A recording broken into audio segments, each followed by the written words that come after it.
Ayudarme a ver siempre que este botoncito esté activado para que tengan el respaldo. Bueno, no tienen que responder de inmediato, pero sí tiene que quedar respondida esta pregunta, ¿no? Pues bien, razonen un ratito. A ver, ya. Les he planteado en el chat para que todos puedan responder y quede constancia en la grabación. ¿Para qué sirven las matemáticas? Entonces, ustedes irán respondiendo de acuerdo a su convicción. Vamos asimismo a pedir a algunos de ustedes que me pueda ayudar respecto de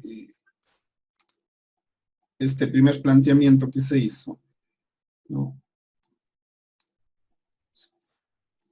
Sobre la epistemología y la didáctica de las matemáticas. Hay 5 aspectos que conversar, ¿no? La primera es esto de la enseñanza como un proceso complejo, a lo cual ya nos hemos referido ampliamente, pero que tal vez en la pregunta que les estoy planteando en este chat y con el aporte de todos se pueda resumir, pero alguno de ustedes que me pueda ayudar para dejar ya una conclusión del tema. Tenemos un voluntario. Bueno, yo quería tratar de hacer un resumen. Buenas noches. A ver, ya, Rodrigo. Soy Rodrigo. Sí, dentro del problema que estuvimos tratando es la enseñanza de las matemáticas. Entonces se plantea la pregunta, ¿cómo enseñar mejor las matemáticas? Ya. ¿Sí? Entonces se plantean varios puntos de vista. En primer lugar, el sujeto que aprende, ¿sí? ¿Qué enseñar? ¿Cómo enseñar y a quién enseñar? Entonces, bueno, se plantean algunas reflexiones referente a esta parte que tiene relación con, no se me fue la idea, perdón, tiene relación con las matemáticas formalistas, ¿sí? Que se basan en la educación tradicional, se basan en conceptos, se basan en conocimientos, sin ninguna relación al contexto del sujeto que aprende. Entonces ahí se pierde el significado del contenido. Existen también las matemáticas realistas que están en el punto contrario, que tratan de lograr una significación en los contenidos matemáticos. Entonces, se hacía la pregunta que muchos de los investigadores en el campo de las matemáticas se hacen la pregunta, ¿qué realmente es la matemática o qué son las matemáticas? ¿Sí? Entonces, hemos hecho una breve reseña acerca de qué es lo que se enseñaba en la antigüedad, desde la parte de los conocimientos pitagóricos, en donde la geometría euclidiana tomaba un papel muy importante. En los años 1970 vemos que toma auge lo que son las matemáticas formalistas, basadas en la teoría de conjuntos. ¿Sí? A partir de esto, pues, de la teoría de conjuntos se derivan los otros temas de las matemáticas, por ejemplo, funciones y, bueno, lo demás. En la actualidad vemos que ha perdido mucho el valor de este tipo de matemáticas, que se llamó en su tiempo matemáticas modernas. Entonces, en la actualidad necesitamos de otro tipo de contenido, ¿sí? De qué enseñar, porque es importante ahora a quién se enseña.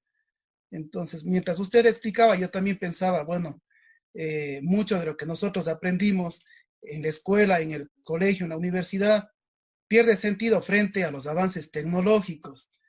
Hoy en día tenemos programas, software que desarrollan los conceptos matemáticos. Por ejemplo, mucho se habla de GeoGebra. Yo en algún momento lo utilicé también, no solamente GeoGebra, plataformas como Edmodo, pero sí he logrado desarrollar un poquito más la parte de la habilidad matemática, el hacer, el saber hacer en los estudiantes. Entonces, es lo que podría resumir un poquito. Bueno, y todo lo que he dicho, el qué, el dónde y a quién, se resume en la didáctica de la matemática. ¿Qué herramientas o cómo mejorar la práctica docente en el proceso de enseñanza-aprendizaje de la matemática? Muy bien, Rodrigo. Muchas gracias. Sí, un buen resumen de de lo que se habló sobre la enseñanza de la matemática como un proceso complejo. Espero haberles dejado suficientes ideas para que ustedes puedan enriquecer un poco sus planteamientos. Básicamente, el primero que tienen que hacer con la problematización de su tema de investigación. Vamos a continuar, ya me irán respondiendo esa pregunta, ¿no? Vamos a continuar con el texto en el segundo aspecto, ¿no? Ya más específico, educación matemática y didáctica de las matemáticas. Aquí básicamente en este punto 2 lo que pretende es establecer si va a haber o no una diferenciación entre lo que es la educación matemática y lo que es la didáctica de las matemáticas. Lo que hace, ya no nos vamos a demorar tanto en estos puntos porque tenemos 5 puntos que tratar y el cuarto es un poco extenso. Así que aquí vamos ya a ir haciendo más bien un resumen tipo como el que hizo Rodrigo, ¿no? Como ustedes ya tienen la lectura, más bien estoy presto para resolver cualquier inquietud que puedan tener o conversar al respecto. La didáctica de las matemáticas la caracteriza como una ciencia, ¿no? Se ha sistematizado lo suficiente como para darle esa característica específica, la didáctica de la matemática, una corriente científica, si bien es cierto, reciente, pero que ha tenido mucho auge en base a los planteamientos de propuestas respecto de cómo se puede enseñar mejor la matemática, formas para enseñar mejor la matemática y aplicaciones de la matemática para que efectivamente ese aprendizaje sea significativo. En cambio, la educación matemática más bien es un proceso que tiene que ver también ya que tiene también que ver ya con la parte curricular, con los modelos educativos, los modelos curriculares, los modelos pedagógicos, lo institucional, las personas que lo hacen, ¿no? Es tal vez ya un poco más en el orden social, el andamiaje que hay que darle para que la educación matemática sea posible, ¿no? Esa es básicamente la diferenciación que se hace. Mientras que la una es una ciencia, la educación matemática es un proceso. Eso sería básicamente. Entonces, inicia planteando esto justamente, ¿no? Aquí, que es educación matemática, lo que acabo de decir, y lo que es la didáctica, ya definiéndola como una ciencia.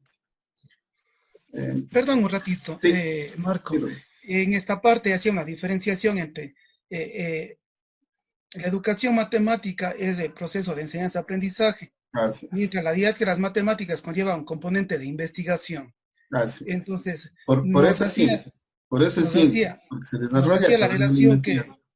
nos hacía la relación que tanto la enseñanza y el aprendizaje tiene que estar ligado con investigación. Sí. Entonces, es la parte que me llama a mí la atención, porque la investigación matemática genera nuevos conocimientos o tal vez nos ayuda a relacionarnos con conocimientos que ya con estudios que se realizaron, que nos pueden ayudar en la práctica docente. Así. Pero sin embargo que podemos generar también nuevos conocimientos. Esa es la idea. Esa es la idea. Es que justamente es una ciencia reciente porque antes no se apostaba al respecto, porque se consideraba que la matemática era una ciencia terminada. Al ser una ciencia terminada, pues solamente hay que transmitirla y ya está. Mientras que en didáctica se puede apostar a formas en las que se puede enseñar mejor. Y ver que la matemática para nada es una ciencia terminada, sino que se puede generar avances en matemática y también en las formas en las que se enseña. Por lo tanto, la investigación es fundamental para seguirla desarrollando como ciencia y allí es el aporte que ustedes van a generar. Es justamente, ¿no?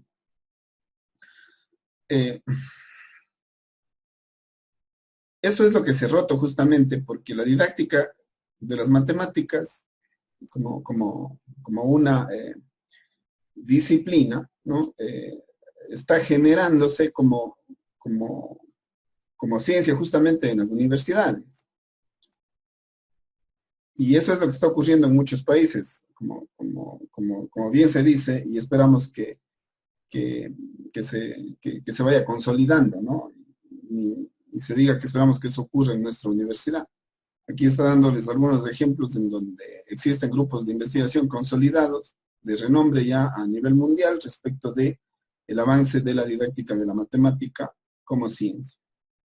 Allí tienen algunos referentes que podrían, yo les he recomendado Freudenthal, la escuela francesa, ¿no? Y autores como Rico, como Bodino, como el mismo Vicent Font, que pueden ser referentes teóricos que les pueden ayudar.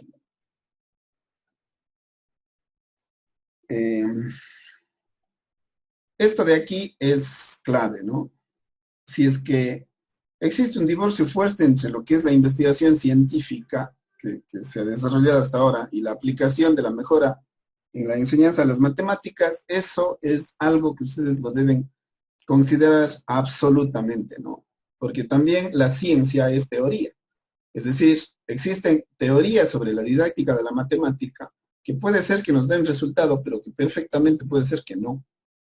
Entonces, la aplicación práctica de eso, efectivamente, en los entornos que ustedes tienen, allí va a estar la mayor riqueza del aporte científico que pueden hacer con sus propuestas.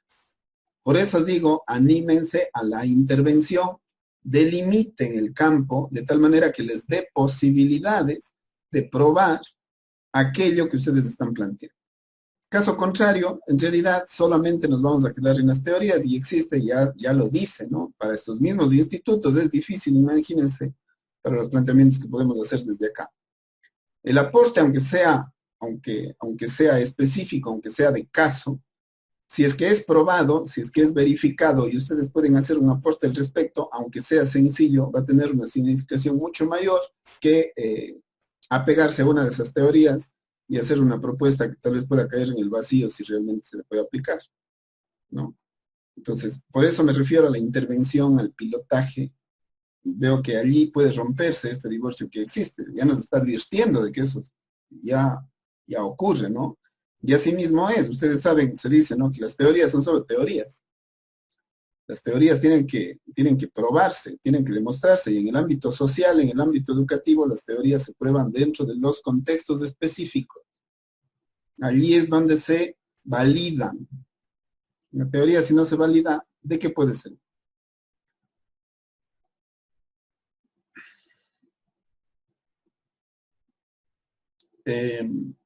Por lo general, en las investigaciones se aplicaba bastante esto de los métodos estadísticos, de los métodos cualitativos para hacer investigación, ¿no? Pueden aplicarlo, sí, pero digamos que nosotros más nos vamos a desarrollar dentro del campo social y educativo. Entonces, allí es mejor trabajar en otro tipo de escenario. En el escenario real, cuando ustedes escogen la población deben tener mucho cuidado porque con quienes van a trabajar, ¿no? Y con quienes van a trabajar va a ser definitivo respecto de haber elegido bien esa muestra para que puedan aplicar, o por lo menos para que puedan aplicar los instrumentos de su investigación que estén dentro de su metodología. Por eso, escenarios naturalistas, cuando está diciendo escenario naturalista, se está refiriendo a escenarios que puedan soportar una intervención, en los que puedan aplicar una intervención. Y eso va a ser posible si es que trabajan siempre con grupos pequeños, porque si trabajan con grupos grandes, el enfoque va a ser más bien de tipo cuantitativo, ¿no? Sin embargo, se puede aplicar, ustedes saben, el método cual y cuantitativo, que también es perfectamente factible de ser aplicado, porque al hacer estudios de casos va a tener mucha significación el hecho de que ustedes puedan conversar con la gente, entrevistar a la gente y saber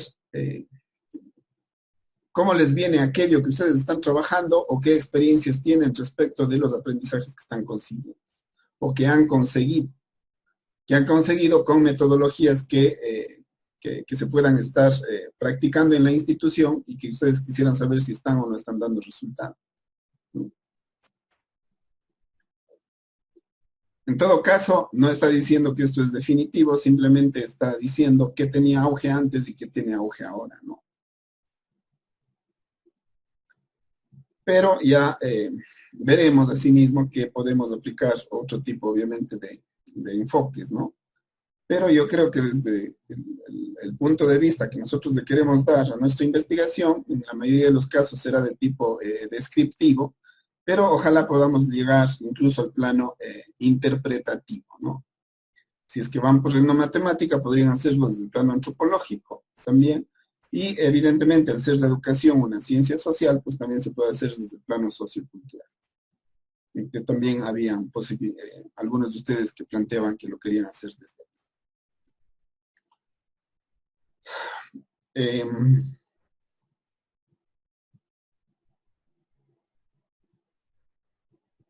Aquí mismo ya está planteando que desde el punto de vista de la, de la didáctica de las matemáticas, ¿no?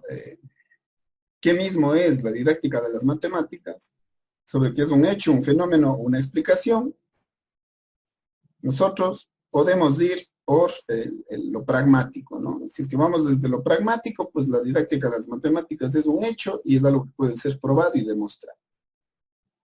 Si lo van a explicar como un fenómeno, yo creo que vamos a tener algo más de dificultad y más diríamos por el plano teórico. Aquí estamos viendo que tal vez es mejor ir desde lo pragmático, ¿no?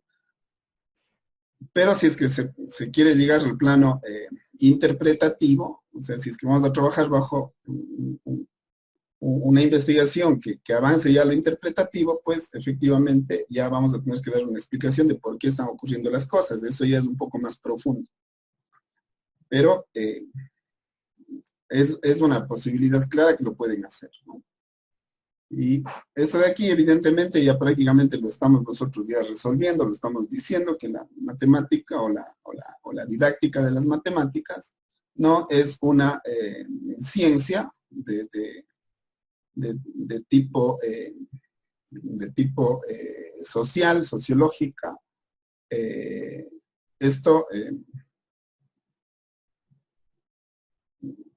Esto ya nos da posibilidades de que lo podamos trabajar como una ciencia social, porque está relacionado directamente con la educación, aunque sea educación matemática, es educación y la educación es una ciencia social.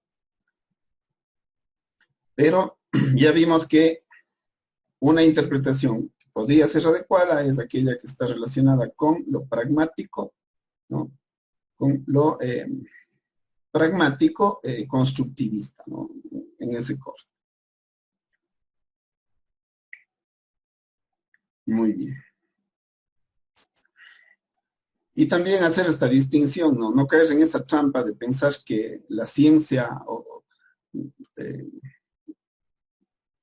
de que esto responde, o las ciencias humanas, las ciencias sociales, la educación, responde a las ciencias duras en cuanto a las técnicas de investigación o a la metodología de la investigación que se puede aplicar, ¿no?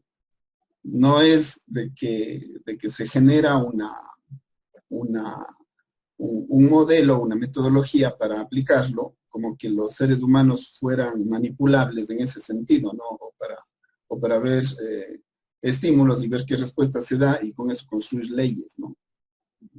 Lo que vamos a generar es interpretaciones o explicaciones o descripciones con nuestra investigación, más no verdades absolutas, ¿no? Entonces, en ese sentido, hay que hacer esa distinción bastante clara, ¿no? No vamos a trabajar desde el punto de vista positivista o desde el positivismo. El positivismo es el que hace eso, ¿no? El positivismo piensa que aplicando los métodos de las ciencias naturales, de las ciencias duras, a las ciencias sociales, se deberían conseguir resultados parecidos y establecer leyes, ¿no? Así como se quiso establecer desde el punto de vista del socialismo, del comunismo, ¿no? Porque simplemente los seres humanos no nos vamos a comportar de acuerdo o siempre de la misma forma. Las ciencias sociales por eso justamente son tan complicadas, ¿no? De estudiar, porque no es factible de establecer investigaciones y conclusiones que se puedan aplicar a todo el género humano. Va a depender. Entonces, lo que aquí les está diciendo es de que no, la didáctica de la matemática no va por el positivismo, así que tengan cuidado ahí con los estudios de tipo cualitativo, ¿no? Lo cualitativo estadístico para descripciones, de acuerdo, pero para las interpretaciones hay que tener allí bastante cuidado. Justamente lo que dice aquí, ¿no? O sea, aquí lo que está negando es este planteamiento, ¿no? Este planteamiento de que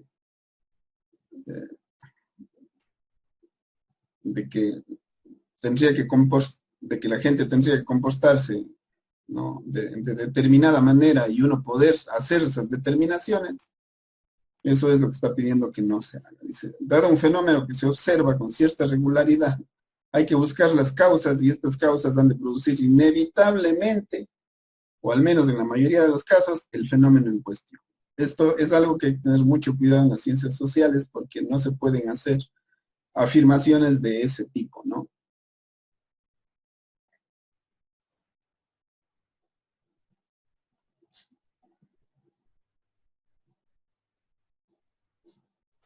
Ahora, tampoco hay que ir al otro extremo, ¿no? De los antipositivistas, en el sentido de que nada se puede predecir, ¿no? Se pueden hacer o decir, ¿no?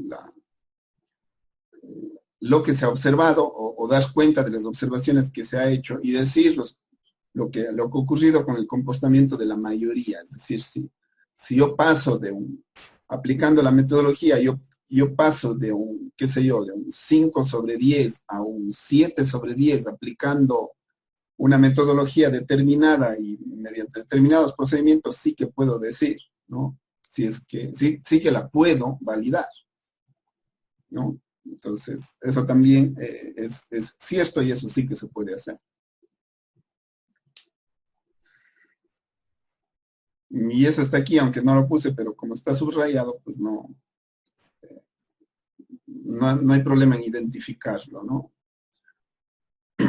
Son explicaciones que procuran dilucidar la inteligibilidad de las acciones humanas, clarificando el pensamiento que las informa y situándolo en el contexto de las normas sociales y de las formas de vida dentro de las cuales aquellas ocurren. Eso sí, eso sí.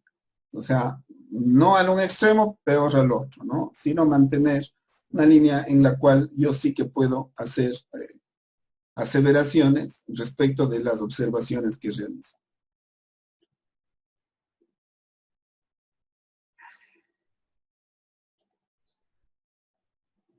Entonces, no ir por los dos extremos, ¿no? Sino más bien centrarse en cuanto, esto básicamente para lo que son los análisis de resultados, ¿ya? Y las conclusiones de los estudios, ¿no? Para el aporte que se va a hacer dentro de la didáctica. Bueno. Pues aquí van a tener que decidir, ¿no? Justo lo que decía hace un momento Rodrigo, ¿no? ¿Cómo enseñar mejor las matemáticas? De eso partimos. Pues decimos que desde la didáctica de las matemáticas, pero la didáctica de las matemáticas, ¿qué? ¿Como educación o como didáctica ciencia? Si es que les gusta hacer la investigación más profunda, más fuerte sobre la didáctica, ¿no? La mayoría creo que va por allí, aunque también se puede hacer sobre educación matemática, o sea, sobre procedimiento. Y de allí, pues, ya a contribuir o hacer más bien, a contribuir a la ciencia, pero partiendo obviamente de lo que ya está explicado, del marco teórico que ya lo tengan, ¿no? Construir el marco teórico para ver qué aporte pequeño se puede hacer a eso.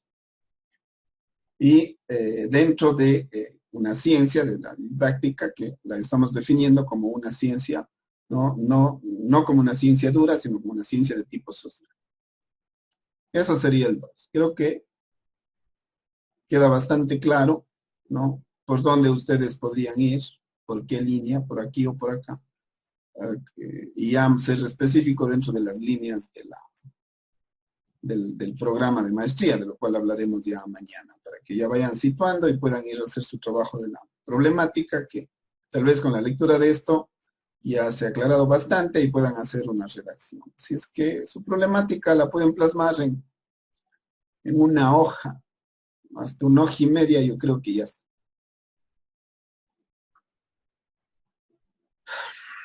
Bueno, ¿qué se está haciendo entonces en didáctica de las matemáticas ya? En grupos de investigación que ya han avanzado al respecto, ¿no? O sea, aquí les damos algunas posibilidades que ustedes podrían profundizar, ¿no? Socioepistemología de Cantoral y colaboradores. Yo les voy a ser muy franco, ¿no? Yo no conozco todos estos trabajos, no estoy en todos estos, pero de unos cuantos ya les he estado comentando y tal vez valga la pena comentar uno específico que yo mismo trabajé. Pero ustedes pueden ir por aquí, ¿no? Este socioepistemológico evidentemente va por la corriente de Vygotsky, es evidente eso, ¿no? La teoría de las situaciones didácticas obviamente va por lo de Brousseau, hemos hablado también ya de eso, ¿no? El enfoque ontosemiótico de Godin y colaboradores. El ontosemiótico, el ontológico básicamente va centrado en lo que es el ser, ¿no? El ser como como una persona, como un ser inteligente que lo que busca es el conocimiento, ¿no? El conocimiento para que poder comprender el mundo, ¿no? Pero basado en la persona, basado en el sujeto. Y lo semiótico va en esto de lo formalista que puede ser la matemática, ¿no? Es decir, comprendida desde su base, desde el punto de vista formal, desde su raíz, incluso en el simbolismo, en el lenguaje, ¿no? De cómo se ha establecido la matemática a lo largo de su desarrollo y ser bastante estricto en esto, ¿no? Pero no solamente desde ese punto de vista plenamente formal, sino relacionado con la persona que aprende y para qué, y cómo le construye esto como persona. Lo que decía Freudenthal, ¿no? Pero tal vez ya ha vuelto un poco más hacia nuestra cultura, porque Godino es español, entonces él tal vez trata allí de hacer una propuesta en ese sentido. Esto les puedo hablar sobre este enfoque de este grupo. La teoría de objetivización, soy franco, no la conozco realmente, ¿no? Y la antropológica, sí, efectivamente, respecto de cómo las culturas a lo largo de la historia, efectivamente, siempre han tenido este desarrollo, unas más, otras menos, pero todos que tienen una visión matemática del universo, ¿no? Es más, no solamente va al hecho de que el universo es matemático, sino de que el cerebro es matemático, ¿no? La mente humana es matemática. Y por eso justamente viene este desarrollo científico y tecnológico, ¿no? Todas las culturas han hecho de alguna manera un aporte y todas llegan exactamente a las mismas conclusiones. Obvio, porque se da de la misma forma, aunque la forma de llegar a ello sea diferente, pero se llega exactamente a las mismas conclusiones. La educación matemática crítica no les podría hablar mucho. El constructivismo social ya hemos hablado y el radical ya hemos hablado. Así que allí tienen grupos de investigación con los cuales pueden hablar. Por suerte les he dado algunos de ellos aquí, ¿no? Por ejemplo, ya todas estas que habla aquí Vicent Font no hubiéramos tenido sustento, pero como ya revisamos el documento anterior, pues ya tenemos sustento de algunos. Esto para la construcción de su marco teórico. Esto les va a permitir hacer más que nada el estado del arte, ¿no? Para eso sirve esto. para construir el estado del arte. El estado del arte tiene que estar dentro del marco teórico. De hecho, es lo primero que se hace en el marco teórico. Primero se coloca el estado del arte y después ya se establece el marco teórico de su investigación. Con eso estaría relacionado.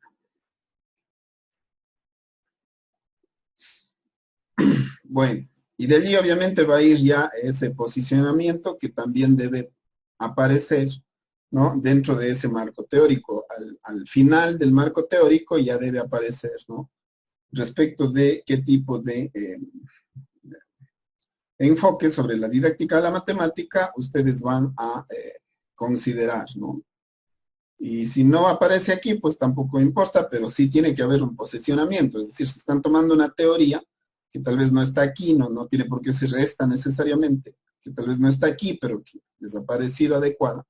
Pero al final del marco teórico siempre debe haber ya una posición. Eso debe aparecer tanto en la justificación como en el marco teórico, ¿no? Siempre a los párrafos finales de la justificación y del marco teórico tienen que ser para eso, ¿no? Para ya establecer en la justificación una motivación personal posicionándose y en el marco teórico ya una posición teórica respecto de la exposición que han ido haciendo a lo largo de este marco teórico.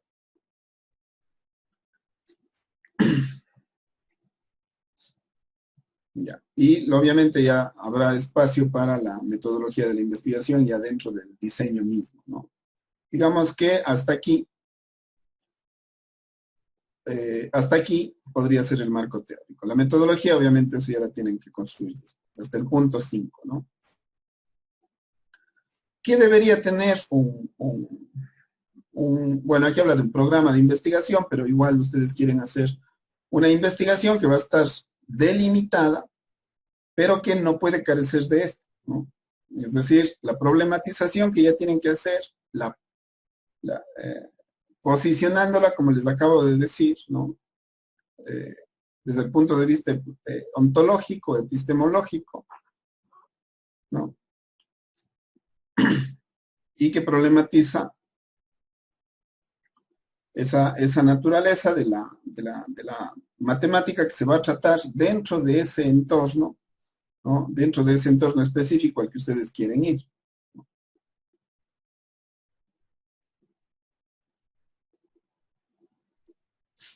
Entonces, didáctica de las matemáticas, aquí estaría el marco teórico, no tiene que ser necesariamente uno de ellos, pero ya se les da allí alternativas, se han visto algunos de ellos, ¿no? Ese posicionamiento ontológico y epistemológico, no olviden que uno de los resultados de aprendizaje, tanto de ayer y de hoy, es de que ustedes ya tengan ese posicionamiento, ¿no? Y que vaya hacia el ser, hacia la construcción del ser, hacia la generación de una mejor persona, ¿no? Y basado en una de las posiciones o de los aspectos epistemológicos y de las corrientes que hemos mencionado, y de allí plantear el marco teórico, ¿no? La mayoría toma la maestría para esto, ¿no? Y a partir de allí plantea su investigación por esa motivación. Y eso evidentemente ya les va a mandar hacia la investigación misma, ¿no? Que puede ser didáctica de la matemática o también podría ser educación matemática. Eso está aquí. Muy bien.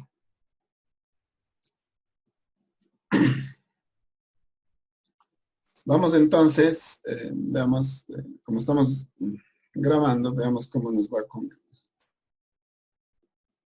Antes de comenzar el punto 4, tengo ya algunas respuestas. Vamos a ir para que quede constancia, ¿no? De todas aquellas, ahorita no las vamos a analizar, pero sí es bueno que ya quede constancia de lo que cada uno de ustedes concibe de que para qué sirven las matemáticas, ¿no? Veamos. No es necesario esperar que que haya tiempo de leer todo, simplemente es necesario que se grabe, porque luego se puede pausar, ¿no? Vamos con el siguiente. Vamos al siguiente grupo. ¿Ustedes sí están observando? No. No. No, no se puede observar. Ya.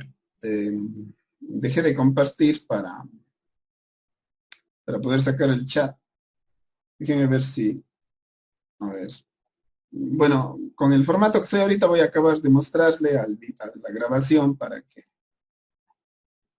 ya luego puedan verlo específicamente, ¿no? Tenemos que conocernos en este sentido. A veces no tenemos todo el tiempo de dar nuestra explicación, pero como aquí todos han escrito, pues estamos ganando un mundo de tiempo porque luego lo podemos leer en calma y ganar ideas ya de todo el grupo, ¿no? Eso nos enriquece como grupo muchísimo.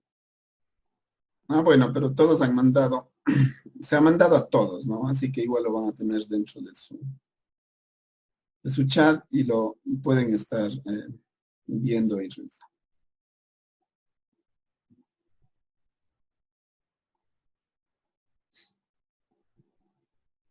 Bueno, creo que lo tenemos. Solamente quiero confirmar que sí se pueda sacar. Veamos. No, Marco. No, ya. Allí yo lo veo, pero en cambio ustedes solo ven el texto que está atrás. Eso quiere decir que esto no se graba tampoco, así que está bien como lo mostramos hace un rato para que se pueda observar en la grabación. Bueno, tenemos entonces las respuestas. Por favor,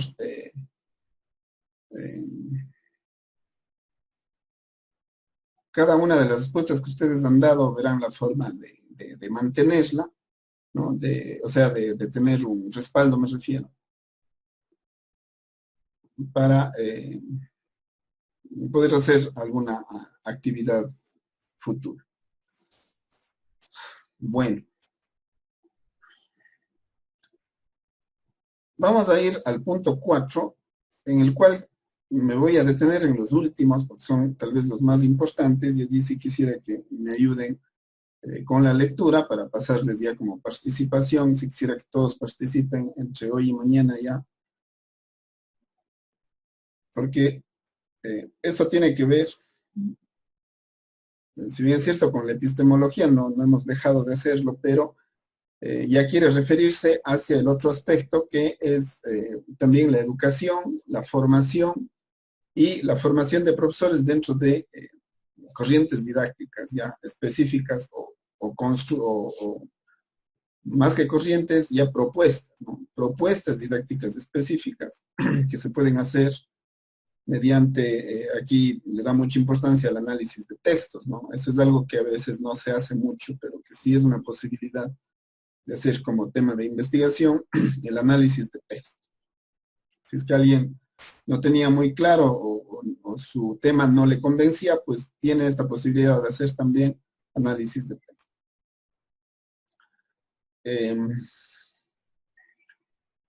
Aquí hace una crítica bastante que parece que se está refiriendo a Latinoamérica, ¿no? O al Ecuador específicamente, a nuestros modelos educativos.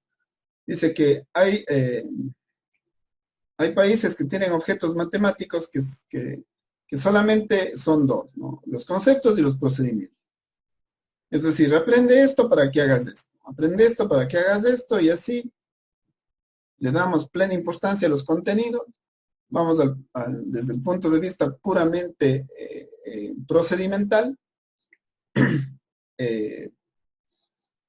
y no pasamos de ello, y pensamos que con eso ya hacemos matemáticas, lo que justamente mencionábamos al inicio con Santiago, ¿no? Les decía, bueno, yo así aprendí matemáticas, porque en esa época era así. La pregunta es, ¿qué tanto ha cambiado? Parece que ha cambiado un poco, pero parece que no ha cambiado tanto, y han pasado muchos años.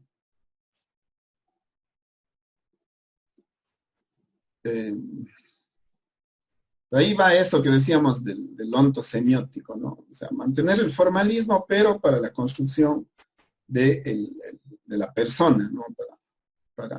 Fijándose en el sujeto, pero como un objeto de aprendizaje, pero como un ser humano. Entonces, primero el lenguaje, luego las situaciones. Fíjense, aquí ya les da todo un modelo que podría ser considerado un modelo pedagógico. Fíjense, aquí está un modelo pedagógico. Primero vamos a trabajar el lenguaje, ¿no? Lo semiótico.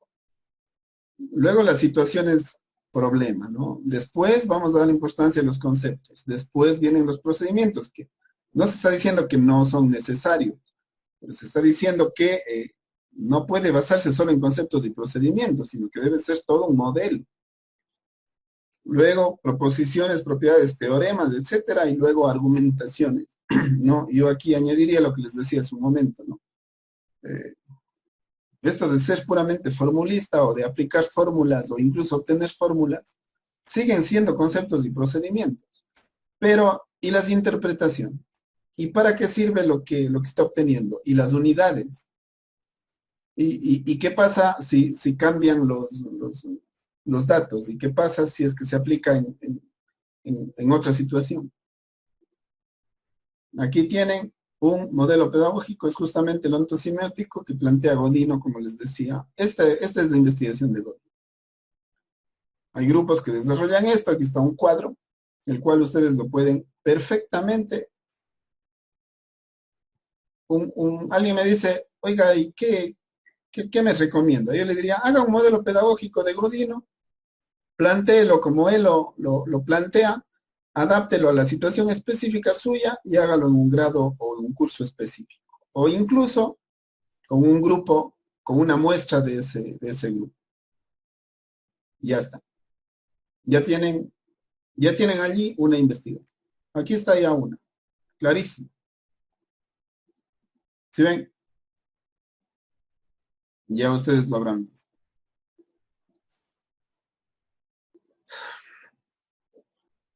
Aquí hay otro, ¿no? El desarrollo profesional de profesores e investigadores, ¿no? Dentro del plano de la reflexión. Es decir, aquí ya pasan a la interpretación, ¿no? De aquello que, de los resultados de las investigaciones, para aplicarlo ya a la formación de profesores y al desarrollo profesional. Es decir, todo aquello que viene implícito con la capacitación o con la educación continua que deben tener los profesores. ¿No? Ustedes saben que eso es algo que se plantea desde hace mucho tiempo, ¿no? Aquí mismo se hace con estos programas. ¿Cómo se llama aquí en el Ecuador esto? Sí, profe se llamaba. ¿Se sigue llamando así?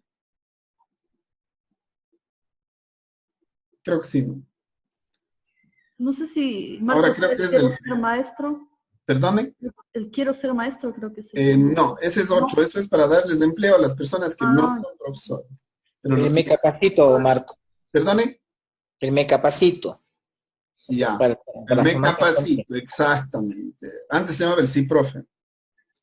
Perfecto.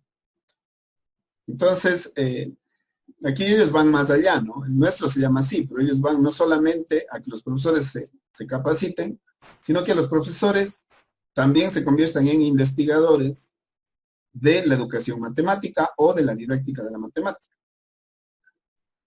Transformar la educación matemática a través de la metodología de la investigación sobre la práctica del profesor.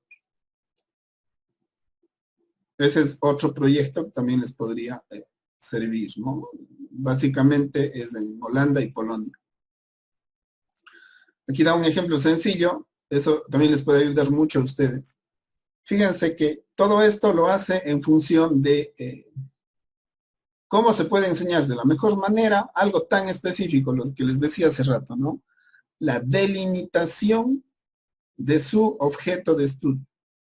La delimitación de su objeto de estudio. Para eso van a necesitar temáticas de las matemáticas. Aquí un proyecto tan fuerte lo hace solamente en base a un teorema. Claro que en el proyecto no se tratará solamente el problema, pero para el artículo, este artículo es un artículo extenso. Verán que también se podría hacer artículos, ¿no? Artículos para publicación, por ejemplo, también podría hacerse. Lo hace en función de un solo teorema. La mediatriz. Marco, sí. Con inquietud. Claro. Ya, Bueno, todavía yo realmente no tengo muy delimitado el tema para proponer, pero ¿Ya? eh, yo tengo cursos, soy docente de matemáticas de la básica superior, de octavo, ¿Ya? noveno y décimo. Yo Ajá, tengo cursos sumamente pequeños, de 10, 15 estudiantes, 12 estudiantes, máximo tal vez tendría un curso de 17 estudiantes. ajá. ¿Se podría aplicar en ese caso solamente a un curso o tendría que para tener, como decir, un poco más de estudiantes, que no solo sea la investigación que se quiera realizar en un curso tan pequeño, o le tendría que aplicar a toda la básica superior? O una recomendación que me diera ahí Yo usted. les recomendaría que haga al grupo pequeño. Ya. Al grupo pequeño. Va a enriquecer 10 mucho más la estudiantes, por investigación. ejemplo. Es más, dentro del grupo pequeño, usted puede considerar un grupo de trabajo y un grupo de control. De tal manera que con un grupo trabaja lo específico que usted quiere probar si le da unos No, resultados, y con otro grupo simplemente no trabaja eso, sino continúa con su metodología normal. Y ya. establece un análisis comparativo, por ejemplo. Un análisis comparativo de qué está ocurriendo con los unos y qué está pasando con los otros, por ejemplo. Pero también Ya. trabajar con el grupo pequeño y con todos para ver y observar, ¿no? Qué resultados usted obtiene. Muchas Pero si me gracias. pregunta entre si trabajo con todos, trabajo con mi grupo para concentrarme en este y explotar más la posibilidad, yo les Así sean recomendaría el grupo poquitos, pequeño. es mejor que sean poquitos en tal caso. Eh, Va a depender de lo que usted quiera. Si quiere algo cualitativo, yo le diría, en cambio, perdón, si Ahí quiere sí algo necesitan bastantes cuantitativo, personas para yo hacer le algo. diría que no. Pero si quiere algo cualitativo, yo le diría que sí. Ya, ya, Ya, ya, ya. Ya, muchas gracias, Marco. perfecto. Bueno, entonces, eso sí me gustaría. No sé si alguno de ustedes me puede ayudar a leer, ayudar con la lectura. Yo le puedo ayudar. A ver, vamos. Ya. Sí, Saida, siga nomás. Ah, perdón, después. Sí, solo le estoy tomando nota. Diga. Ok. Para reflexionar sobre este hecho es necesario poner de manifiesto la dialéctica que se produce entre los dos tipos básicos de configuraciones epistémicas, las formales y las empíricas, contextualizadas, realistas.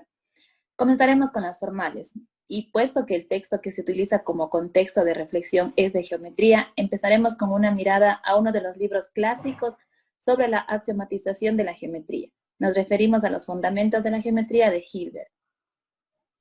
Ya, si no le conocen este libro, obviamente, porque este autor tal vez aquí no es muy conocido, pero pónganle el Wentworth y Smith, clásico, ¿no? Un análisis, otro tema de investigación, un análisis de textos del libro Wentworth y Smith, Geometría, capítulo tal. Listo, ya tienen un trabajo de investigación. Analizado desde el punto de vista de este grupo que analiza estos textos y llega a conclusiones respecto de cómo, cómo el texto está planteando un modelo de aprendizaje. Ya tienen ahí. Y allí esto, por ejemplo, ya no necesitan aplicar. Esto con el análisis del texto ya es suficiente.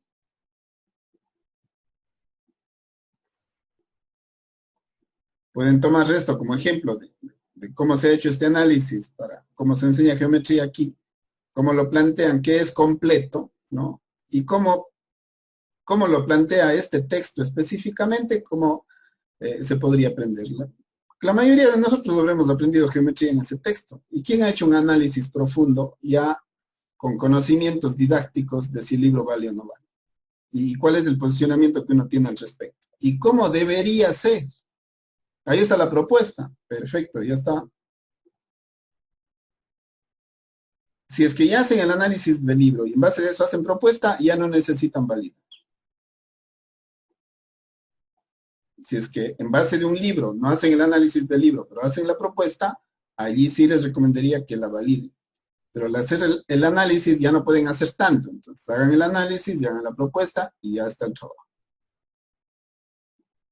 Les doy ideas, ¿no? Ustedes al hacer la relectura ya le podrán asentar mejor. Configuraciones epistémicas axiomáticas, ¿no? Esto de aquí surgió justamente por esta crisis de la matemática que se volvió exageradamente formal y toda la matemática, incluso secundaria, ¿no? Se pensaba que todas las personas aprendían la matemática de la misma forma, por lo tanto la matemática debía ser formal, estricta, fuerte y no solamente a nivel universitario, sino incluso desde la formación secundaria. Hay muchos defensores todavía de esto, ¿no? Ustedes conocerán profesores que dicen que ahora lo que enseñan en el colegio no sirve absolutamente para nada. Porque no es como era. Y hay muchas críticas en ese sentido que también podrían tener cierta razón, ¿no? Hay profesores que todavía pueden ser así.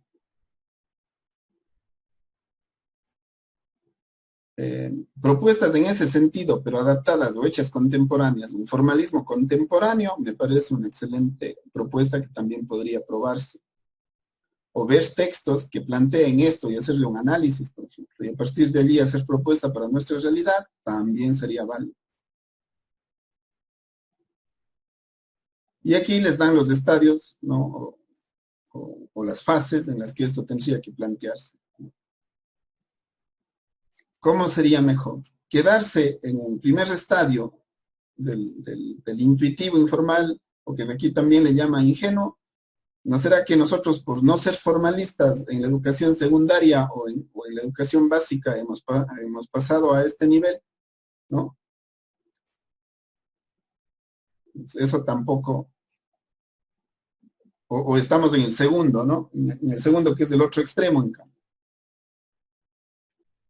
Todo a partir de los axiomas, del formalismo, de la demostración, de la rigurosidad, ¿no? O será mejor, el tercero es el otro extremo, ¿no? O será mejor el intermedio, en el que ni lo uno ni lo otro, ¿no? Sino la demostración, pero también la explicación, punto de partida, ¿no? Y a partir de ello, justamente, generalizar, dar explicación, dar procedimiento, obtener las reglas, ¿no? ¿Qué será mejor? ¿Un ingenuo, un intermedio o un fuerte?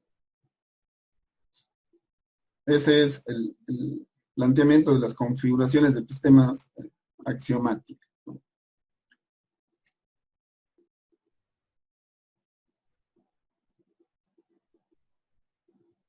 Y ahí está el gráfico de este modelo. Esta propuesta intermedia me parece bastante interesante. Por ejemplo, otro tema de tesis. Conseguir o hacer que este segundo estadio, ¿no? Personalizarse. Personalizar el segundo estadio, ¿no? De las configuraciones epistémicas axiomáticas, ¿no? Basada en la teoría de Zermelo, ¿no? Ya está ahí. ¿Cómo pueden ustedes generar una propuesta en base de esto? Porque evidentemente ya está diciendo que el tercero es de extremo, que de hecho ya ha fracasado, y que el primero evidentemente fracasará, porque tampoco se va a conseguir rigurosidad con esto. Pero este de aquí es riguroso, pero es explicativo. ¿Quién ha probado esto en nuestro medio? Yo no conozco de investigaciones que vayan por aquí. O sea, ahí tienen algo nuevo, novedoso, y que ya les serviría perfectamente como modelo. ¿Sí? Marco, una pregunta. Claro. En tu experiencia como docente en la parte de matemáticas, Sí. o sea, ¿qué metodología me recomendaría? O sea, no puedo tomar el nombre de todos los compañeros, por eso, ¿qué metodología me recomendaría? Sabiendo la problemática que mantenemos. Sabemos que las leyes educativas no nos ayudan mucho, sabemos que el currículo nos indica manejar una metodología basada en proyectos, que no es tan así. Sí. Sabemos que tenemos compañeros, digamos, en el aula, que algunos, digamos, me pongo en la parte de innovadores, pero otros se mantienen en la parte tradicionalista. Claro. O sea, ¿cómo combinar todos esos aspectos para centrado en el estudiante? O sea, ¿bajo qué metodología? Porque si usted llega a una institución, o sea, llegamos a transformar la educación, usted llega, no quiere implementar las TICs y enseguida saltan algunos docentes mayores de edad, hablemos así, que dicen, ustedes y las tecnologías, váyanse por ahí, por poco y nos mandan hablando. Claro, o sea, entramos a pelear con eso. A veces compartimos cursos, damos a los mismos novenos, damos a los décimos, y el padre de familia a veces se siente cómodo con nosotros, digamos, ya utilizamos parte de las TICs, tratamos de innovar centrado en el estudiante para que el estudiante aprenda. Pero vuelta a ver el otro docente y cae en lo mismo. Caemos en lo mismo en la parte de que da su clase magistral, sigue siendo que era procedimental, lo que usted decía el día de ayer. Para mí buenísimo, si el estudiante me resuelve de 2 o 3 maneras un problema, no tengo por qué privarle, no tengo por qué decirle absolutamente nada. Claro. Pero hay otros docentes que le dicen sí. Incluso eso se da hasta en el nivel a nivel de universidad. Que, claro, porque algunos chicos han llegado a decir, oiga, usted nos enseña a razonar, usted nos enseña 2 o 3 formas de resolver un problema, pero llego y el ingeniero o la ingeniera nos dice que está mal porque no es como ella nos enseñó. Claro. Entonces, ¿cómo pelear contra eso? ¿Cómo ir? O sea, sabemos que es contracorriente, pero en esa corriente, ¿qué nos aconseja? ¿Qué metodología? O sea, no sé si me hice entender, estoy claro. Sí, no, yo sería bastante claro en decirle que a mí me gusta mucho, yo le hablo de lo que a mí me gustaría aplicar, o de hecho lo que estoy aplicando, ¿no? A mí me encanta trabajar por resultados de aprendizaje. Si bien es cierto, se ha aplicado esto en la educación superior, pero yo veo que ni en la educación superior todavía los profesores pueden trabajar por resultados. Hacer un esfuerzo, pues plantear una metodología por resultados de aprendizaje a nivel secundario es algo que todavía yo no veo que muchos profesores hayan hecho. Sería un tanto innovador, pero regido a la teoría, ¿no? Regido a la teoría de donde se aplica en el modelo educativo de la educación superior, adaptado a la educación secundaria. De hecho, esta teoría está probada, está demostrada, es un proyecto de investigación sobre el que se basó, la propuesta esta de actualización curricular de la educación superior. Y da resultado. Yo he probado y yo veo diferencias entre lo que obtenía antes y lo que obtengo ahora. También cuesta que los chicos se adapten a esto, pero usted al trabajar por resultados puede verificar si efectivamente los estudiantes consiguen o no consiguen lo que uno está planteando en la planificación. Porque pero si ahí, Marco, que todo queda plantearíamos papeles. como... Exacto, le iba a decir eso. Plantearíamos, digamos, en situaciones utópicas, en las que tenemos todo el apoyo del gobierno, o sea, tenemos las mejores infraestructuras, los estudiantes, no hay vacíos, nada, o sea, situaciones utópicas, y a partir de ahí planteamos todas las metodologías, todas las propuestas. Por eso le digo, si las planificaciones están quedando en el papel, ¿cómo puedo hacer para cambiar eso? Planteando un modelo que llegue al aula. A mí me ha ido bien con los resultados de aprendizaje, siempre y cuando lo aplique adecuadamente y efectivamente pueda aplicar todo el modelo y usted mismo verificar que le está dando resultados. Si usted no hace todo eso, sigue quedando en el papel. Yo les recomendaría por resultados de aprendizaje adaptado a la educación secundaria. Marco, tal vez una pregunta. Sí, Diego. ¿Cómo podemos medir esos resultados? Es decir, por poner un ejemplo, ¿no? Se viene trabajando en temas de matemáticas, se toma una prueba, pues nos sacan buena nota. Ahora quiero trabajar con proyectos, la BP, ¿no? ¿Ya? En los proyectos pues ya no hay pruebas, ya no hay tanto de eso, ¿no? Más que nada se basa en la práctica, en la Claro. experimentación del estudiante. Concreta el proyecto. Exacto. ¿Cómo puedo comparar si esos resultados realmente son efectivos para los estudiantes? Con los indicadores. Tomándoles pruebas. Con los indicadores de logro mediante rúbricas de evaluación. Si es que usted tiene los resultados, de los resultados tienen que salir los indicadores. Yo construí o estoy construyendo el curso de ustedes mediante un modelo por resultado. Y usted siempre va a ver que en ese modelo por resultados va a tener dos cosas: indicadores y rúbrica. Y las rúbricas es para poder aproximarme lo más posible a darme cuenta si efectivamente estoy o no consiguiendo esos indicadores de logro. Caso contrario, el problema de los proyectos es que a veces se hace de forma grupal y uno no sabe quién hace y quién no hace. Claro, así es. Entonces, el indicador le va a decir si el estudiante específico, la persona que se está evaluando, efectivamente lo tiene o no lo tiene. Entonces, yo no eliminaría los instrumentos de evaluación de ese modelo. Si usted ese mismo modelo le aplica instrumentos de evaluación con rúbricas, ya le está dando un plus. Claro. Y ya puede verificar si es que efectivamente está o no consiguiendo los logros. Eso le podría recomendar. Así es. Muchas gracias. Póngale un plus a ese mismo modelo, personalícelo, hágalo innovador en ese sentido y verá que usted se va a dar cuenta mejor específicamente cuánto le está rindiendo cada estudiante. Hecho. Gracias, Marco. Bueno, aquí está explicado, ¿no? Pero tal vez aquí está más amplio si es que les interesaría este modelo para aplicarlo, ¿no?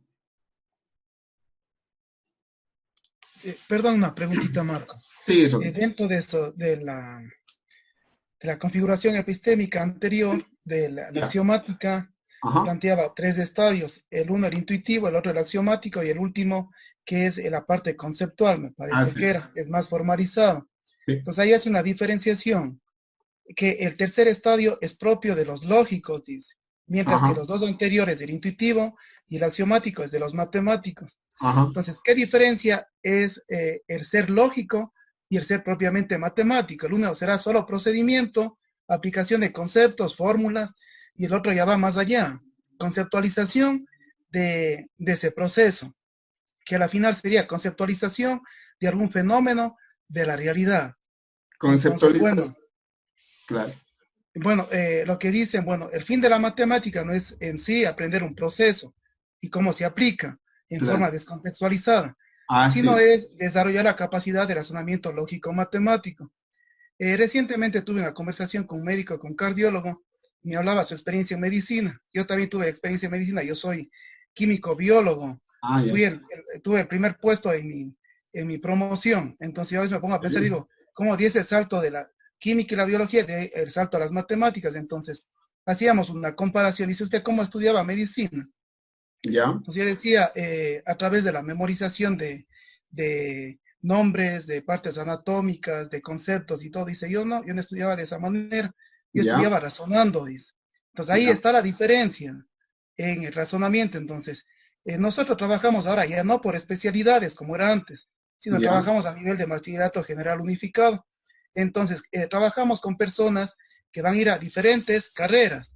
Puede ser derecho, puede ser medicina, arquitectura. Sin embargo, la capacidad de razonamiento lógico-matemático influye mucho en cada una de estas carreras, aunque sean teóricas, aunque sean tal vez técnicas o sean relacionadas a la parte de la salud. Entonces, esta parte es muy importante porque los estudiantes sí dicen, en algún momento han preguntado, ¿y para qué me sirve esto? En primer lugar, le sirve, por ejemplo, geometría.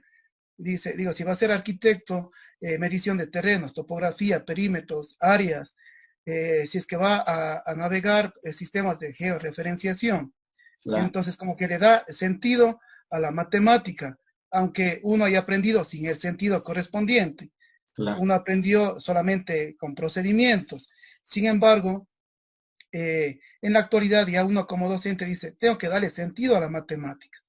Entonces, digo, más allá de la capacidad de aplicar a una área, a un conocimiento específico, su vida misma es una serie de situaciones, un laboratorio en donde tiene que aplicar el razonamiento lógico-matemático.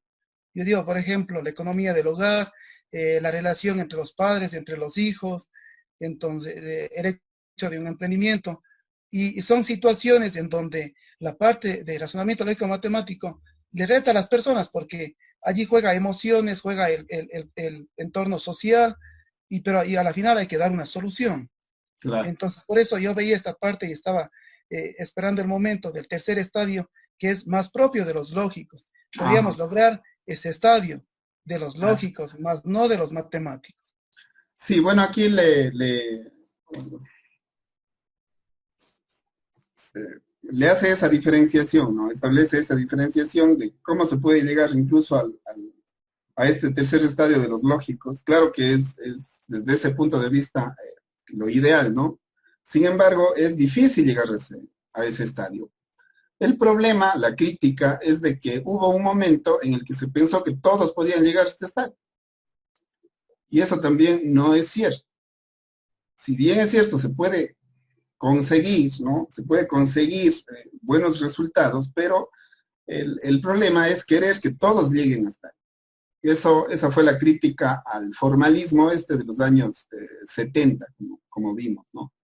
Ahora, construir modelos o plantear un modelo que nos permita llegar a ese tercer estadio también es una propuesta que tendría mucho valor, que sería muy significativa, por conseguir justamente lo que usted acaba de mencionar. Es decir, los estudiantes, como no saben para qué mismo les sirven las matemáticas, luego llegan a los exámenes de admisión de la universidad y como no encontraron ese sustento en su formación, luego, cuando tienen que haber llegado a este estadio y les toman las pruebas justamente pensando que esto ellos ya lo tienen, resulta que se dan cuenta que no lo han tenido. Y los profesores no han sabido encaminar los procesos para llegar a eso. Entonces, yo estoy de acuerdo que no todos van a llegar, pero sí se deberían estructurar modelos pedagógicos que permitan que la mayoría pueda llegar a este estadio. Esa también sería una propuesta interesante. Pero incluso yo le digo, o sea, llegar incluso al segundo estadio a mí me parece que ya sería un logro. Por eso, si se hace una propuesta para me parece más adecuado incluso a nuestra realidad, para a partir de allí intentar hacer una propuesta para llegar al tercero.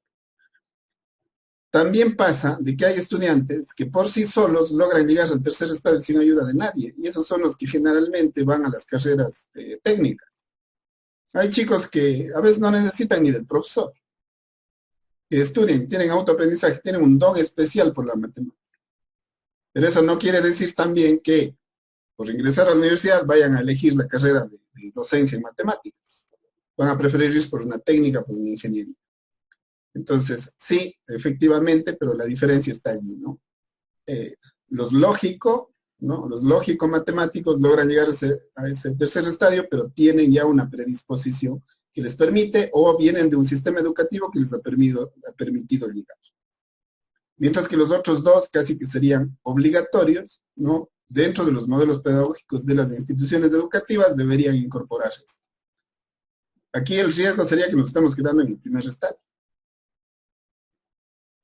De hecho, eso es lo que a muchos, especialmente la crítica que se hacía al inicio de que las instituciones fiscales han bajado su categoría por haberse quedado en este primer estadio.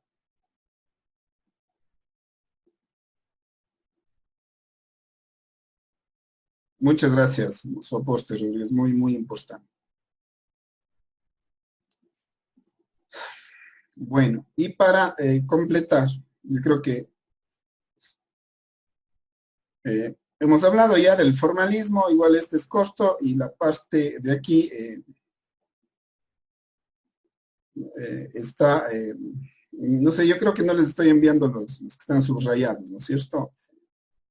Aquí, por ejemplo, básicamente lo que hace es un análisis de este texto, ¿no?, de los años 70 respecto de cómo los formalistas pensaban que era la mejor forma de enseñar matemáticas. Ustedes se fijan en esto y pensarían que es un libro de universidad. Este es un libro de colegio de los años 70. Esto ha recibido muchas críticas, sin embargo, ¿no? Sin embargo, hay quienes todavía defienden de que el nivel ha bajado demasiado en los colegios y que debería mejorarse y volverse a esto, ¿no? Pero la crítica va en el sentido de que esto realmente, ¿para qué le sirve a un estudiante secundario si realmente no relaciona esto con la vida real? De ahí es donde surgió esta inquietud de para qué sirven las matemáticas. Si esto termina siendo simbologías, modelos mentales, ¿no?, que se quedan simplemente en signos y símbolos y no le dicen nada. O sea, no termina adquiriendo significado. Sobre eso habla. Y aquí dice cómo se practicaba este modelo. Aquí está el modelo. Análisis de textos, ¿no?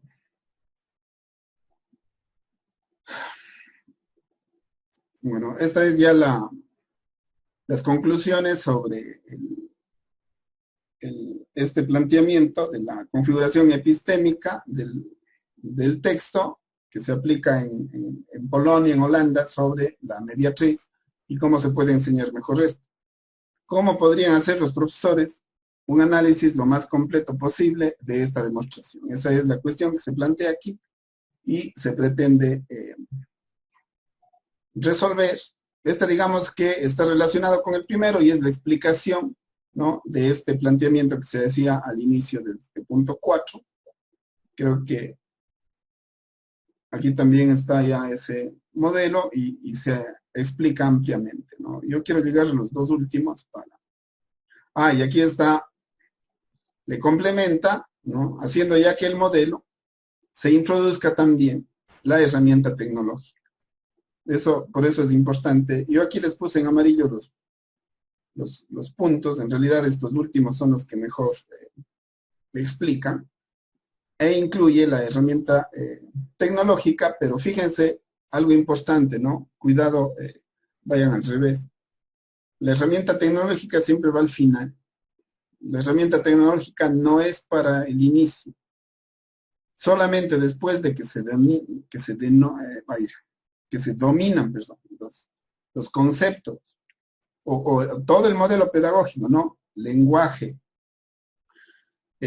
conceptos, procedimientos, demostraciones, generalizaciones, interpretaciones, o todo lo que contenga su modelo pedagógico o la metodología que planteen, ¿no? Solamente al final se introduce la herramienta tecnológica. Así se trate solamente de una técnica. Si solamente quieren introducir una técnica, pues primero la técnica tendrá que ser plenamente justificada, ¿no?, para que al final de esa técnica se pueda utilizar herramienta tecnológica. De una técnica metodológica me refiero, ¿no? Marco, no sé si Sí. puedo comentar una experiencia. Perfecto. Dígame usted. Bueno, quizá le voy a hacer quedar mal a mi colegio, pero no, creo que es necesario.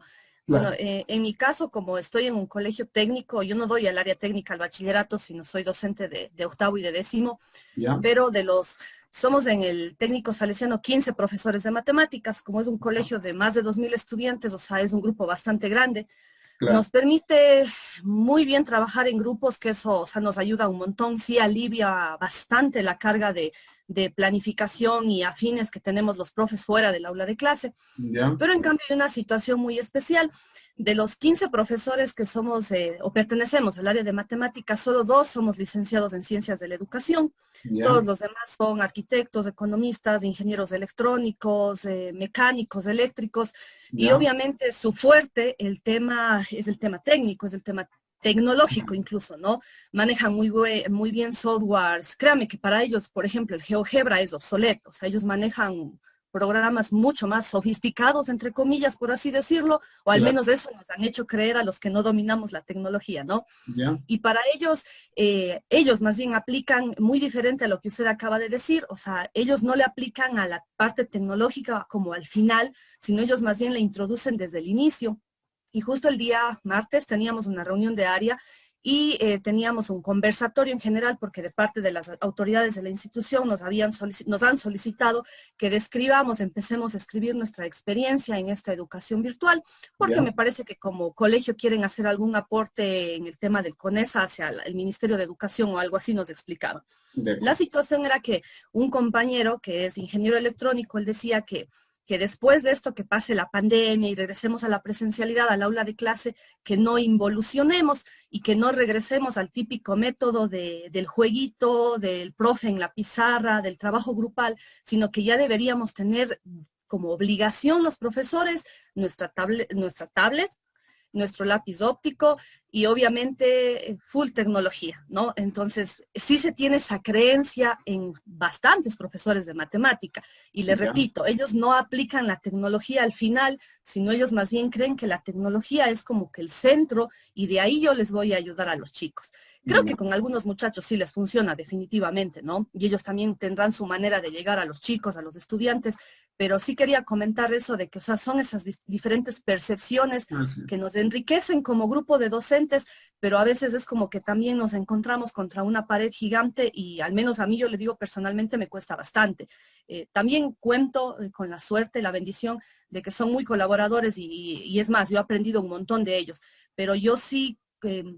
no sé, comulgo bastante con su idea de que la tecnología no lo es todo. La tecnología es ese último, no sé, para mí, ese último sesgo, rayita que me permite como que enriquecer más mi clase, pero no voy a depender de eso, no sé. Pero y de pronto alguien puede decir, pues es totalmente contrario. Quería comentar esta experiencia. Sí, la tecnología es una herramienta, ¿no? Y tiene su importancia como tal, pero no es el centro. Es que si yo hago de la herramienta mi centro, estoy dejando de lado absolutamente todo lo demás. Si bien es cierto, esta herramienta me va a facilitar muchísimo el trabajo, la comprensión, todo lo que se puede trabajar como tal, pero también es verdad de que puede alejarme de la realidad, ¿no? Es decir, primero hay que establecer los procedimientos, los procesos, los conceptos, las conclusiones, todo el procedimiento no debería ser dependiente de la herramienta. Porque el rato que todo el procedimiento es dependiente de la herramienta, sin la herramienta, ¿qué es la persona? A ver, Silicon Valley, ¿no? El centro en donde se desarrolló todo esto. ¿Qué es lo que ocurre allí? Que en las escuelas no les permiten tener dispositivos tecnológicos hasta que no tienen 15 años. Ni los mismos padres. Porque se pierden de la realidad, es decir, eso también acarrea otro tipo de problemas sociales. Se desconecta la gente. Entonces, de acuerdo, la herramienta tiene que incorporarse, pero siempre hay que verle como una herramienta. O sea, yo no puedo pensar que si es que ya no tengo el GeoGebra, ya no voy a poder enseñar geometría. Ahora con esto de los proyectores y todo esto, ¿no? Empezó a ocurrir de que los profesores, si no había luz, ya no podían dar clase. Ya no podían proyectar las diapositivas y no se acordaban nada de lo que tenían que explicar en una pizarra. Ese tipo de cosas puede llevar también a situaciones problemáticas que a veces no se ven, ¿no? Pero que evidentemente parece hasta pues lógica que las personas no podemos ser absolutamente dependientes de la herramienta. No podemos generar esa dependencia. Las herramientas vienen al momento en el que la persona ya puede dominar y tiene esa formación, ¿no? Pero primero vamos a lo manual, a lo que se puede tocar, a lo que se puede palpar. Tal vez sea solamente mi posición, pero yo de lo que veo, ¿no? De lo que veo, de lo que analizo, a mí particularmente me da mucho mejor resultado cuando incorporo la herramienta al momento que ya se dominan los procedimientos. Eso le podría yo comentar. Marco, Bueno, disculpe, ¿podría intervenir Juan. también? ¿Ves? Sí, Juan. Buenas noches, Marco. Bien, igualmente contrarrestar, bueno, una experiencia que igualmente tuve yo, más en el ámbito de la universidad, puesto que yo estudié primeramente ingeniería electrónica mismo en la estatal. Entonces, me daba cuenta que, por ejemplo, en la estatal, nosotros nos llenan, como usted dice, de conceptos previos y todo durante los tal vez 3, 4 primeros ciclos, en tanto que veía a compañeros que estaban en la misma carrera, pero en otras universidades, que ya estaban en la práctica, ¿sí? En los primeros ciclos ellos ya les adentraban en la práctica, ya iban, ya armaban pequeños circuitos, cosas así, en simuladores y demás. Entonces, y uno se quedaba, o sea, estoy aprendiendo tal vez mal, estoy retrasándome tal vez aquí, o estaré por el buen camino. Siempre me quedó esa cuestión, esa duda ahí, que bueno, también la puedo contrarrestar. Hoy en día, yo trabajo en una unidad educativa fiscal y en una unidad educativa particular, entonces puedo contrarrestar también esa doble, no sé, esa doble mirada, esa doble realidad, esa doble cara que hay ahí, puesto que a veces uno quiere implementar lo mejor, ser lo más didáctico, lo más práctico, innovar, sí, pero en la particular, para mí eso es muy fácil, muy sencillo, motivador y todo, pero cuando quiero ir a la otra realidad, la parte fiscal, ya no me toca esa dura realidad, realmente que no puedo aplicar todo lo que yo tengo, todas las herramientas que no tienen aprendí. acceso al Claro, dispositivo. y es verdad, porque yo me meto en a veces muchos cursos mismo que se abren, entonces uno sigue para seguir aprendiendo cosas nuevas, ¿no? Nuevas herramientas, nuevas metodologías y demás, pero vuelta, si no se puede aplicar, entonces es muy difícil para uno como docente. Entonces, como le digo, he podido contrarrestar a veces de lado y lado, a veces como estudiante, también a veces como docente, entonces es medio complicado por ese lado, ¿no? Muchas gracias, Juan, su oportunidad. Usted al inicio hizo una mención muy buena, que enriquece más bien lo que dijo Diana, ¿no? Si bien es cierto, Diana está planteando algo de que no puede irse al extremo de que si no maneja la herramienta tecnológica desde el inicio, prácticamente es como que está desperdiciando el tiempo, pero usted está planteando lo otro, que también el otro extremo de trabajar exclusivamente en la parte teórica, ¿no? Y no aplicar aquello que se aprende, evidentemente es algo que tampoco va a ayudar en el aprendizaje. Entonces allí hay que establecer esto de la mediación, ¿no? Esto ya trae modelos pedagógicos actuales, que es justamente con el que nosotros estamos trabajando. Nosotros ahorita estamos trabajando con un modelo que es por componentes del aprendizaje. Y los componentes del aprendizaje considera, ¿no?, que es importante la clase teórica, pero si no existe un componente de práctica, que yo aquí les he colocado como APE, es decir, si ustedes, por revisar estas teorías, no son capaces de hacer ensayos, entonces, ¿para qué estamos viendo todo esto? Solo estamos teorizando, ¿no? La idea es que ustedes puedan sobre esto también empezar a escribir. Allí va a ir la práctica, porque ustedes terminan este curso y terminan con un producto. A través del tiempo que tienen para el trabajo colaborativo y el aprendizaje autónomo, ustedes tienen ese tiempo de escribir y de hacer el producto. Y saber que no solamente han aprobado la asignatura, sino que tienen algo que ya les sirve a futuro para su titulación, o por lo menos para tener ya un diseño aprobado. Entonces, ni lo uno ni lo otro, ¿no? O sea, si solamente vamos a la práctica, no vamos a tener ningún fundamento teórico de lo que hacemos. Supongan que ustedes plantean un diseño sin marco teórico. No tiene sentido. Y supongan que plantean un diseño en el que el marco teórico es del centro. Y no pueden establecer ningún resultado de su estudio. Si no establecen algún resultado de su estudio, ¿para qué el marco teórico? No puede haber demasiado de lo uno y poco del otro, ni al revés. Se complementan. La teoría con la práctica tiene que complementarse. Y cuando se entra a la práctica, evidentemente las herramientas son importantes. O si no, imagínense lo que serían los institutos técnicos en el que necesariamente la gente tiene que practicar, porque si no después va a un oficio, ¿y qué va a hacer si no sabe manejar las herramientas? Así sea jardinería, artesanía, albañilería, construcción, que sí. Sin las herramientas no se hace absolutamente nada. Un arquitecto que no sepa AutoCAD, ¿qué sentido tendría ahorita? Entonces, lo uno y lo otro, ¿no? Y eso también tienen que cuidar que en sus propuestas exista necesariamente, yo diría, casi que en todas siempre va a ser necesario una herramienta tecnológica. Claro, hay algunos que lo quieren llevar por la herramienta tecnológica como centro de su investigación para ver qué pasa cuando se la utiliza, ¿no? Pero incluso aquellos que vayan a plantear una propuesta que no vaya por la herramienta tecnológica, igual algo de apoyo dentro del modelo que se vaya a plantear, herramienta tecnológica de apoyo también debería haber. Otra cosa que se ve mucho ahora es de que los profesores dentro de los insumos o de los recursos que ponen en su planificación, necesariamente tiene que ir la herramienta tecnológica.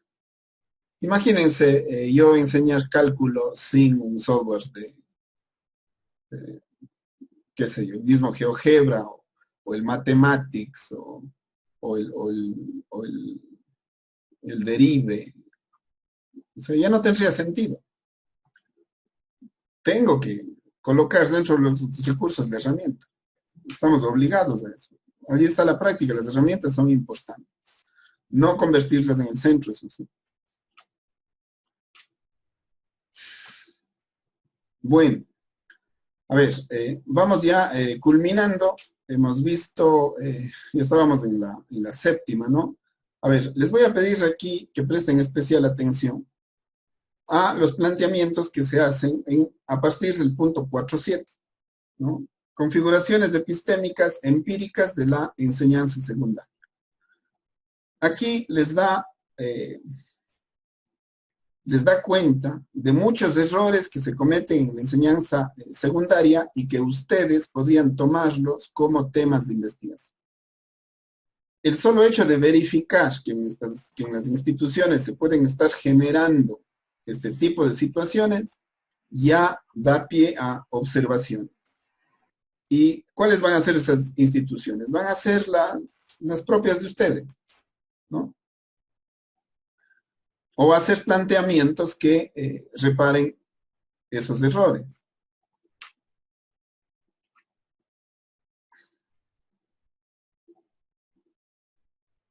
Excesos de simbolismo, ¿no? Hacerlos manipular esto en forma mecánica, ¿no? Llevándoles a un formalismo prematuro, sin saber qué es lo que están haciendo, ¿no? Olvidar para qué se aprende, es decir, no planteamos para qué les va a servir o para qué están aprendiendo lo que están aprendiendo. No hay aprendizaje significativo, no tiene sentido lo que están aprendiendo. Exceso de generalización, ¿no? O no existen procesos de abstracción de conceptos. Todo aprendido de forma muy superficial, sin posibilidad de concretar. Bueno. Y ahí llega esto, ¿no?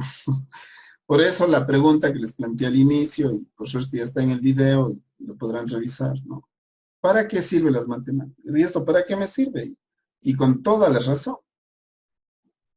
Y verán que los chicos cada vez son más preguntones o más cuestionadores, diré, ¿no?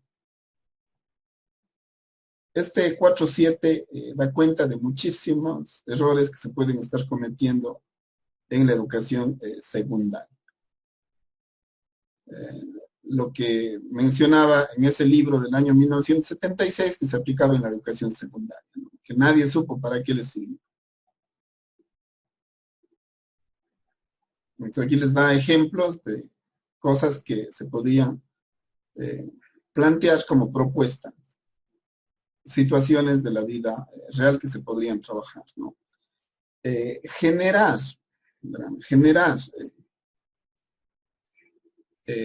situaciones de evaluación, también es una propuesta que les podría servir como trabajo. Los profesores tenemos muchísimos problemas de que si no tenemos el texto no podemos plantear situaciones de evaluación. No somos capaces de crear situaciones de evaluación, problemas de ejercicios, situaciones situaciones problemáticas, procedimientos que se tienen que hacer para resolver situaciones. Ya no solamente resolver un problema, aplicar un procedimiento y resolver un problema, me refiero a un problema de texto, ¿no? Sino, además de poder hacer eso bajo nuestra propia realidad, también hacer situaciones en las que resolver un problema sea apenas el inicio de todo un procedimiento que tenga que hacer para resolver toda una situación problemática. Esos también son planteamientos, ¿no?, que podrían hacerse como trabajo y podrían quedar como propuesta. Esos no necesariamente tienen que ser aplicados, sino se juzga en base de la riqueza de la creación que se hace en el documento. Véanle allí a este modelo, tal vez les puede... aquí más que nada es para ver qué no se debería hacer, ¿no? Por eso es importante esto, perdón, qué es lo que no se debería hacer dentro de la enseñanza de la matemática en el nivel secundario. Y les da amplio, ¿no?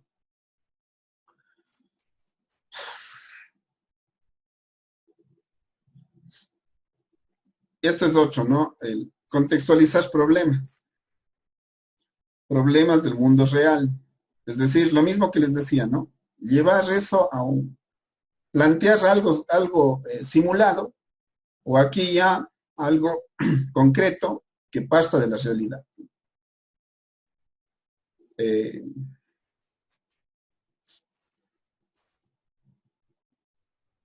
Algo que tenga que, por ejemplo, una estación meteorológica dentro de la institución.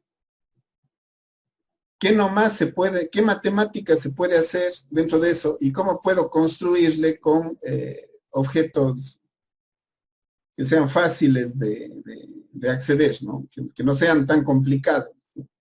Un termómetro no es tan caro. Un pluviómetro me lo puedo inventar, lo puedo hacer. Puedo generar allí una propuesta. Ahora, si han oído ustedes hablar del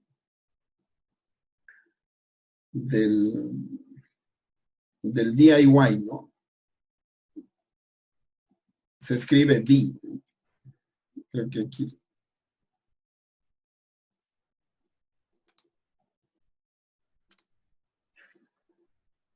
Si conocen esta metodología del hazlo por ti mismo, ¿no? Así se llama.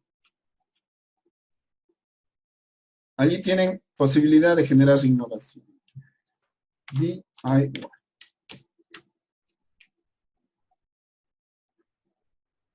Esto también se llama el hazlo por ti mismo.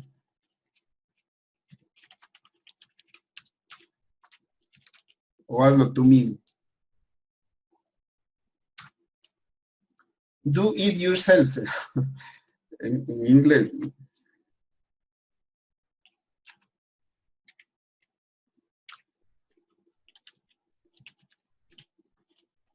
Esta metodología es bastante innovadora. En realidad, no es tan nueva, proviene de los 70s, pero se pueden generar simulaciones del mundo real a través de construcciones propias que se pueden hacer, como propuestas, ¿no?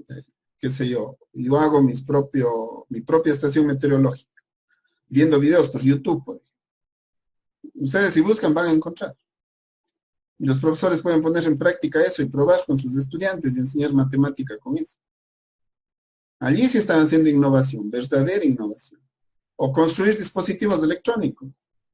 O construir una calculadora casera. Allí sí les va a ayudar totalmente el Internet y el YouTube. Se hacen cosas fantásticas que ustedes las pueden replicar.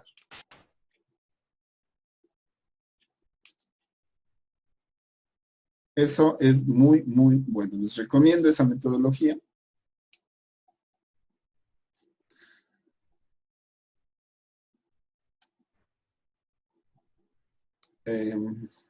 Y bueno, estas otras, ¿no? Problemas contextualizados, problemas relacionados con el trabajo, sobre la práctica docente, si quieren hacer un aporte hacia la formación de profesores, por ejemplo, también, ¿no? Problemas del mundo real, pero obviamente con sus soluciones, ¿no? Soluciones a los problemas de la vida. Bueno, aquí ya tienen esos específicos. La tarea sería, como esto está hecho para la realidad de España, ustedes lo podrían hacerlo para la realidad nuestra específica y ver qué situaciones. Y esto ya planteado para cualquier situación en cualquier, ¿no? Un modelo pedagógico. Aquí ya les da el modelo. Aquí está. Todo esto que tiene por pasos son modelos. Ustedes lo pueden aplicar a la realidad. Es más, aquí cada uno de ellos puede ser un trabajo. ¿Cuándo van a practicar un proyecto intradisciplinario de matemáticas? ¿No? Es decir, que voy a trabajar solamente dentro de la disciplina. Otro, un transdisciplinario, es decir, vamos a trabajar con algún otro maestrante que esté haciendo, qué sé yo, una maestría en cultura física. Ustedes le hacen para que a través de la matemática pueda trabajarse en educación, en cultura física. Qué sé yo, lanzamiento de la pelota, velocidad, salto alto, todas las implicaciones que eso tiene desde el punto de vista matemático, para pruebas orientadas hacia la cultura física, pero con un enfoque matemático, como propuesta. O hacer que la matemática sea, tenga transversalidad en la formación de un grupo, ¿no? También podría ser. Aunque eso tal vez resulte un poco más difícil, porque generalmente los ejes transversales van por la ética, por la informática, cosas de esas. O trabajar también entre las disciplinas, ¿no? Aunque esto es un poco difícil porque ustedes van a tener que hacer su trabajo de titulación solos, ¿no? Pero yo creo que estas dos primeras